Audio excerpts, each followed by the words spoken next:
Hello, hello, je suis super excitée. J'ai reçu avant-hier les clés de mon premier appartement en sous-location professionnelle que voici.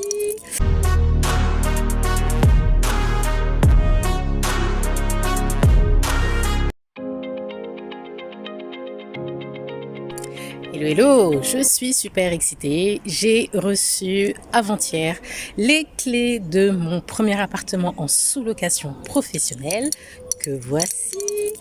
Donc aujourd'hui, c'est le moment pour moi d'aller faire les photos, de prendre toutes les infos visuelles pour pouvoir préparer mon annonce sur Airbnb. Et du coup, je vais vous montrer quand même l'appartement. Allons-y!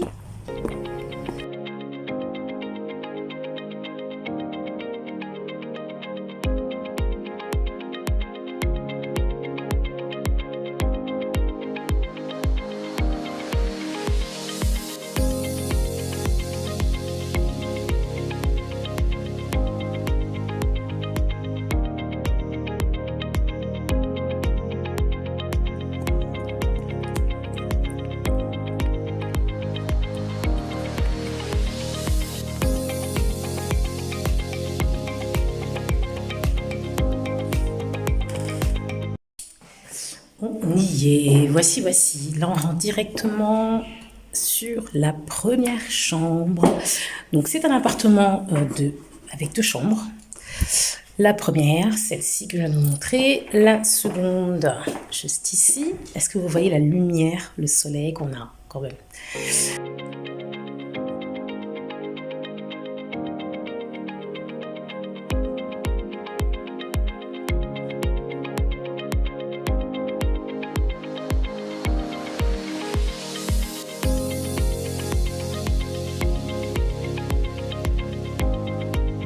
La pièce à vivre, salon, salle à manger, rayon de soleil, cuisine équipée, tout ce qu'il faut. Donc voilà, donc là ici, dans cet appartement-là, on va pouvoir faire une location avec 5 couchages. Là, le canapé, c'est un canapé convertible, donc c'est top, c'est le petit plus. Ce qui fait qu'avec les deux chambres, on pourra accueillir 4 personnes dans les deux chambres et une personne dans le salon, c'est top. Donc en fait, le bon plan de cet appartement, c'est que le propriétaire à la base l'avait aménagé pour de la colocation, ce qui veut dire qu'en fait, je l'ai récupéré sans mettre un centime pour l'ameublement, ce qui est canon. Et comme vous avez pu voir sur les images, il est aménagé de façon ultra moderne, hyper tendance. Donc franchement, je suis assez contente. Donc là, il n'y a plus qu'à faire ce qu'il faut pour le présenter au monde et aux réservations et encaisser les paiements des réservations.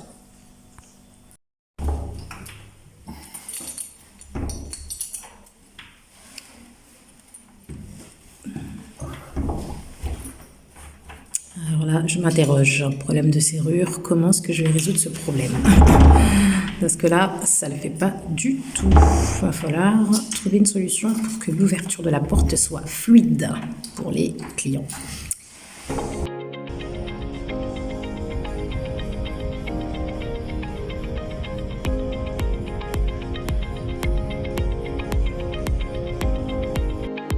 Bon, cette fois c'est good, les photos sont prises. J'ai refait du coup encore un autre tour du propriétaire, c'était finalement deuxième visite. Et il y a quand même plein de petits points à résoudre avant de lancer les visites. Donc notamment les problèmes à régler, 2 chauffages qui sont en mode pas vraiment suspendus, je sais pas comment ils tiennent sur un fil. Donc il va falloir que je les refixe correctement pour éviter tout accident. Quoi d'autre? Il y avait aussi la porte du frigo qui doit être revue. Mettre une poignée, créer une ouverture pratique parce qu'il y a un petit élément qui est cassé. Aussi les toilettes, je sais pas, il y a quelque chose qui me dérange avec la chasse d'eau, donc avant qu'on me fasse des commentaires par les voyageurs, je préférais bien vérifier que tout soit ok et faire en sorte que tout fonctionne correctement. Ensuite, les clés de la porte d'entrée, ça c'est le point le plus important à solutionner rapidement. Parce que concrètement, si un voyageur arrive et il met 10 minutes pour ouvrir et 10 minutes pour fermer, en termes d'expérience client, pour tout le monde, en fait, ça énerve. Donc ça repartira avec une mauvaise expérience et forcément des mauvais commentaires. Donc ça, c'est super important.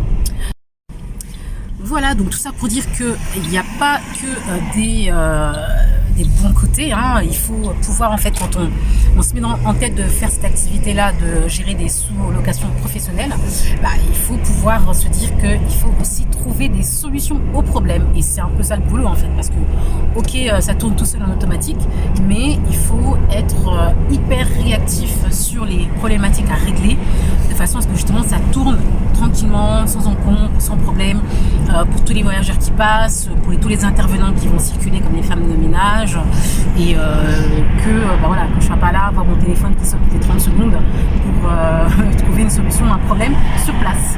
Voilà, écoutez, maintenant il n'y a plus qu'à bien mettre en place les choses, lancer les réservations.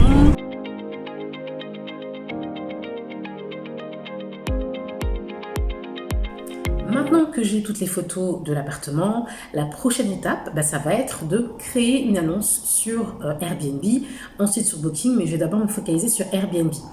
Et le but du jeu, c'est que l'annonce soit la plus claire possible, la plus attractive possible pour justement susciter l'envie de réserver et de venir passer un séjour dans l'appartement que j'ai récupéré pour ma sous-location professionnelle. Donc, je vais le faire d'une manière un peu différente. Il faut savoir que quand on se lance dans un business, une activité ou qu'on est entrepreneur, le mot d'ordre qu'on entend souvent partout, c'est de limiter un maximum les coûts de départ, les dépenses, et de faire un maximum de choses soi-même. Moi, je suis dans une optique un peu plus différente. Je veux un maximum automatiser, d'accord, la mise en place et toutes les différentes étapes en fait pour pouvoir lancer mes appartements et même par la suite la gestion complète de mes Airbnb. Je vais automatiser un maximum et je veux pouvoir en fait avoir un process étape par étape qui soit vraiment fluide et efficace de façon à ce que dès que je rentre un nouveau bien, ça s'enchaîne, on passe à l'étape suivante et ça suit et je peux comme ça enchaîner plusieurs biens. Donc là, ce que je vais faire, au lieu de faire la version gratuite et sans frais qui va être de moi rédiger l'annonce et moi faire la publication sur le Airbnb, ce que j'ai déjà fait auparavant pour d'autres biens que je pouvais avoir, soit en gestion via la conciergerie, soit pour mes biens personnels. Là, je vais faire une façon un peu différente.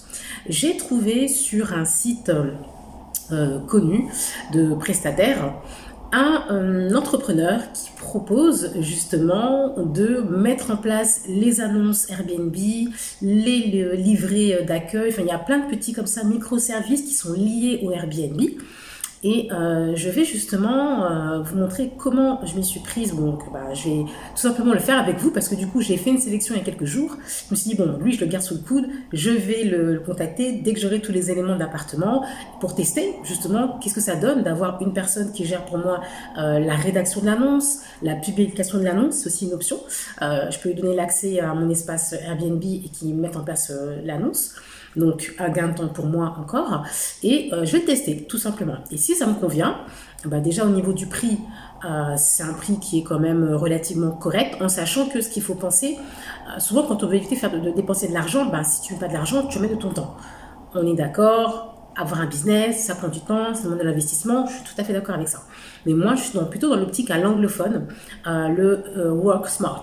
Tu vois, travailler intelligemment, donc c'est vraiment avoir les forces autour de toi qui vont faire des tâches dont toi tu peux te détacher pour que justement toi tu mettes ton énergie dans le développement des idées, dans d'autres tâches qui sont indispensables que toi tu fasses.